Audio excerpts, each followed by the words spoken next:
مسؤوليinta xisbiga mucaaridka ah ee u ciiday gobolka Awdal ay weheliyaan musharaxiinta u tartamaysa jagada xildhibaanimo ee golaha deegaanka iyo wakiilada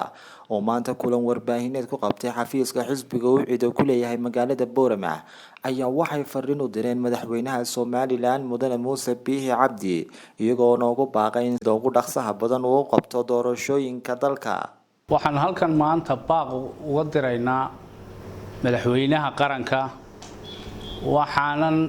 ayideynaa baaqii xisbiga ka soo baxay ee ah doorashooyinka deegaanada iyo golayaasha baarlamaanka ee dalka oo waqtigoodii muddo dhaaf noqday oo maalin ay soo saareen xisbiga cadaalad iyo daryeelku ayaan ku ayideynaa madaxweynaha jamhuuriyadda qaranka ee la soo doortay inuu tixgeliyo dhawaaqa xisbiyada qaranka oo ka tanaasulo ku dhiganaashaha oo meesha ku dhigan yahay ee carqalad ku noqotay doorashooyinka qaranka la qabto madaxweynayaal baa ka horeeyay tanaasul bay muujeen dalka u tanaasulo oo dadkiisa eego oo golayaashan sharci dhaafka golaha deegaanka golaha wakiilada guurtadoo dhaxal noqday intaba inuu dalka iyo dadkaba eego markii ragii joogay meesha waxa la sameeyay inuu guurtadu baa la dhaqaajisay iyadoo baa garanaysaa soo xalin jirto waxaas wixii hadda waa la kari laayay meel laga wadayo meel ay ka socoto waa la garan laayay kii xeerka sameyn lahaa ee u sameyn lahaa baa la magaranaysaa dhaqaaqila iyagii baa magaranaysaa isku noqotay qolo dhaxala tii deegaankaada arkaysaa oo magaranaysaa dhaaftay baarlamaankii baa dhowr iyo 10 sano halkan jooga oo moodaysaa inay meesha iska yeesheenba marka waxa weeyaan madaxweyne waxaan leenahay wax loo dul qaadan karayo maaha waa waxa magaranaysaa dimuqraadiga ummadii sidii loo socon lahaa ay ku baaba'ayso weeyii waxaan ka codsanaynaa madaxweynaha inuu doorashada degdeg ugu dhawaaqo dadkii sugayaan nahay kuraasida insha Allah haddii ay maanta Sheekh Madar iyo Sheekh Muuse Gooda nool yihiin ama dad ay ummaddu soo doorteen oo guurtidii saxda ahayd la garanayay ay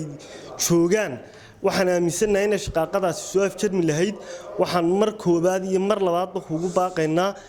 in sharciyada la dhowro sida ugu dhaqsaha badan lana loo qabto doorashooyinkii dalkan ka qabsoomi lahaa ka soo baxay xisbiga wixii inuu madaxweynuhu tixgeliyo misana uu qabto doorashada aan sugayna ee muddadeedii waqtigeedii dhacday waxaan leenahay madaxweynaha jamhuuriyadda Soomaaliland wadanku wuxuu lahaan jiray waqti doorashadu waxay lahaan jirtay waqti xildhibaanadu waxay lahaan jiray waqti golaha deegaanka wuxuu lahaan baarlamaanka wuxuu lahaan jiray waqti waxaan leenahay waqtigii maanta sidaad arkaysaba gudoomiyaha waxba ka qarsoonayn waqtigii uu dhaafay waana tagay waxaan leenahay daba qabo gudoomiye anan kuraasna aan suganayna soo ugu dhaqsiyaha badan la go'aan degdeg ka qaato taageerina xisbiga oo ee daryeelka cadaaladda go'aanadii